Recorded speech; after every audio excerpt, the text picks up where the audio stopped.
ये क्यों सुन लीजिए? इसलिए सुन लीजिए क्योंकि पठना सुनाद राजन गौ सहस्रा फलम लवित। एकादशी के दिन एकादशी की कथा सुनने से 1000 गौदान के बराबर फल प्राप्त होता है। चाहे आप 6 जून को एकादशी करें, चाहे आप 7 जून को एकादशी करें, कथा व्रत कथा घी का दिया जलाकर और भगवान के सम्मुख तुलसी माता का गमला रख करके सालवान भगवान और सामने रखे हों तो और ज्यादा बढ़िया है। तो इस कथा को सुनिए। आइए अब मैं आपको एक कथा सुना रहा हूँ। युधिष्ठिर ने कहा, अपरायास महात्म्यम सतम सर्वम जनार्दन ज्येष्ठ से शुक्ला पक्षे तो शाद्यताम बद मानदा। हम भी आपको यह कथा भगवान बांके लाल जी महाराज के सानिध्य में सुना रहे हैं। आप देख रहे हैं पीछे तीन तरफ गौ माता भगवान गजानंद जी बैठे हैं। इन देवताओं के ही सानिध्य में इस कथा को आप सुन रहे हैं। तो धर्मा युधिष्ठिर ने कहा कि भगवान आपने पिछले दिनों में अपरा एकादशी का महात्म्य आपने सुनाया और ज्येष्ठ मास के शुक्ल पक्ष में पड़ने वाली एकादशी की महिमा आप सुने। भगवान श्री कृष्ण कहते हैं, इनाम बक्ष से धर्मात्मा व्यास सत्यवती सुता सर्वशास्त्रार्थ तत्त्वज्ञो वेद वेदांग पारंग। जो भगवान व्यास ने कथा सुनाई है वही कथा मैं आपको सुनाता हूँ। भगवान वेद व्यास ने कहा था, सुतास्त मानवा धर्मा वेद का सुतास्तपा कलो युगे न सक्यंते तेवई कटु नराधिपा। भगवान व्यास ने कहा कि आपने मानव धर्म और वैदिक धर्म को सुना है राजन। कलयुग में उन धर्मों का अनुष्ठान बड़ा संभव नहीं है, वो बहुत ज्यादा कठिन है। नहीं मामते, कलयुग का प्राणी जिस व्रत के करने से मुक्ति को प्राप्त हो जाएगा उसका नाम 11 है एकादशी है। एकादशी भी 26 है, उनमें भी निर्जला एकादशी की भारी महिमा का वर्णन किया गया है। हे मामते, जिसको आसानी से किया जा सकता है, जिसमें अल्प धन और अल्प कले, बहुत कम क्या खर्चा लगेगा उसमें। जिन एकादशी के फल की महिमा को स्वयं परमात्मा भी पूरा नहीं कर पाए और वही कथा हम आपको सुना रहे हैं। कहा जाता है द्वादशी के दिन पवित्र होकर पुष्पों से भगवान केशव की पूजा करके ब्राह्मणों का सत्कार वगैरह करें, यह ग्रंथ में वर्णन किया गया है। देखो कल भी मैंने बोला और अभी भी लिखा है, द्वादशी में यदि एकादशी आ जाती है तो उसकी तो महिमा अपने आप में बहुत ही ज्यादा हो ही जाती है, वर्णन किया गया है।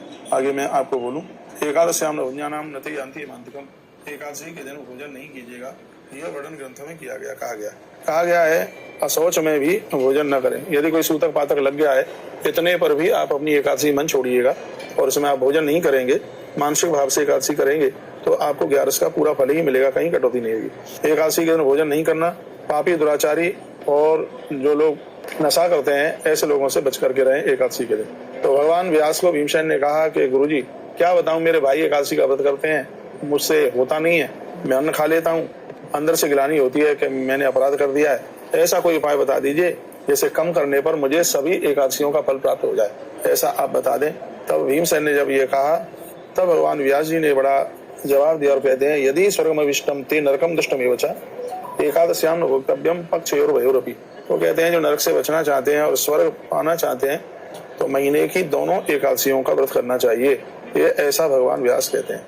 उन्होंने कहा यदि तुम पूरी एकादशी नहीं कर सकते हो तो कहते हैं वो कहते वृष राशि अथवा मिथुन राशि के सूर्य के रहने पर ज्येष्ठ मास की एकादशी आए तो उस दिन बिना जल पिए उपवास करें।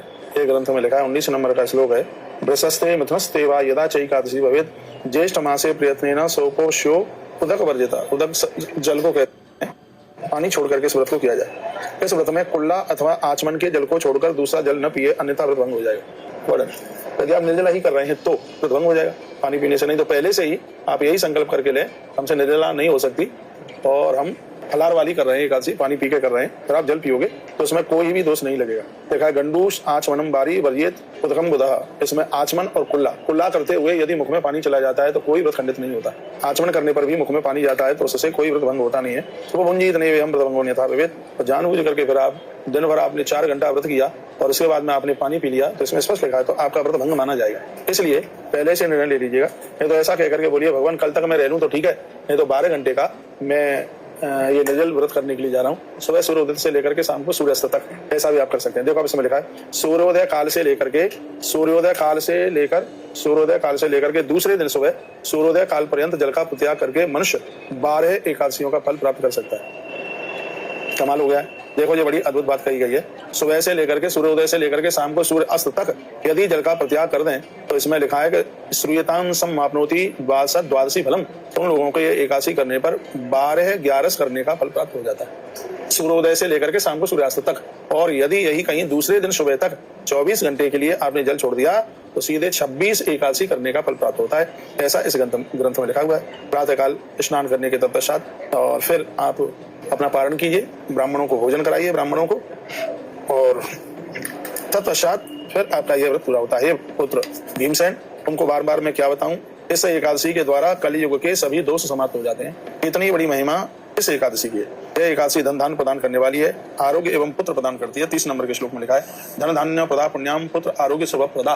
घर में संतति और संपदा दोनों चीजों को देती है। जो एकादशी का व्रत करता है उसके पास महाकाय भयंकर तथा ये यमदूत चल करके नहीं आते। ये इस एकादशी की बहुत बड़ी महिमा है। तो ये एकादशी का व्रत भीम ने किया, इसलिए इसको भीम सैनी एकादशी के नाम से जाना जाता है। इस व्रत के समय धेनु के दान की यानी गाय के दान की बहुत बड़ी महिमा है। वो भी मैं आपको लेता हूँ। धेनुम तदा दत्ता सर्पापी प्रमुच्यते। इसमें गौ माता का दर्शन करना, सुन लो, गैया मैया को चारा खिलाना और व्यवस्था है तो गौ माता का दान करना, और या गौ माता का तुलादान करना। एक अपना तुलादान होता है, गौ माता का तुलादान होता है जिसमें गौ माता को तराजू में रखकर उसके बराबर अन्न तोला जाता है। तो गाय उस अन्न को खाती हैं, तो इसको धेनु तुला के नाम से इसको जाना जाता है। इसका नाम है धेनु तुला। तो ये होता है, काय से होता है। जल धेनु, गैया के बराबर आप जल का दान कर सकते हैं। अन्न धेनु, गैया के बराबर आप अन्न का दान कर सकते हैं। घृत धेनु, गैया के बराबर आप घी का दान कर सकते हैं। लिखा है फल धेनु, गौ माता के वजन के बराबर आप फल का दान कर सकते हैं। तो इसकी महिमा क्या है, तदा दत्ता सर्व पापी प्रमुच्यते।